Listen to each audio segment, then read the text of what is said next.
You know, the moment that completely changed my life was when our UConn team won the 1995 national championship. I don't think any of us realized how it would transform things for the rest of our careers and for the rest of our lives.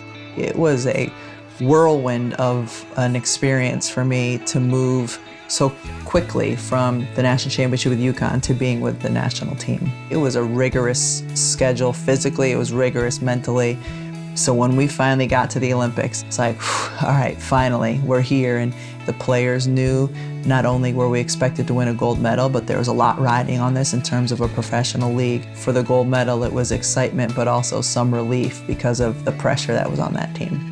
If the national team hadn't won a gold medal, would the momentum have been there for a WNBA? I think it played a huge part.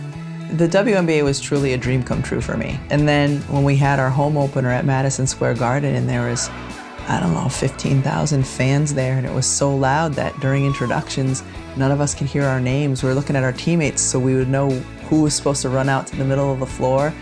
It was a really cool time to be a part of women's basketball. When I was a senior in college, I think maybe because more of our games are on television, I started thinking, this would be a really cool job. But it wasn't until I retired from the WNBA. Pat Lowry at the WNBA said, we're interested in having you be a sideline reporter for WNBA games. Is this something that would interest you? And I said, sounds perfect. I would love to do that.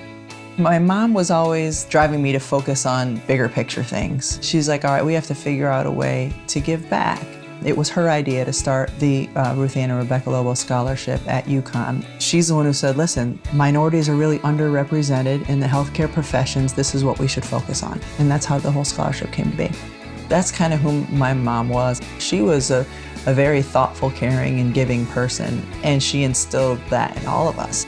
Getting inducted into the Naismith Basketball Hall of Fame was a different level of reflection because that encapsulates your entire career. The other parts, how did our 95 team help grow the sport? How did our Olympic team help launch the WNBA? What impact has the WNBA not only had on my life, but I've got daughters who watch it now and buy jerseys and get invested in the games. How had that era of women's basketball affected the general landscape of women and their opportunities? When I went into Naismith, that got me thinking and helped me appreciate even more all of those steps along the way.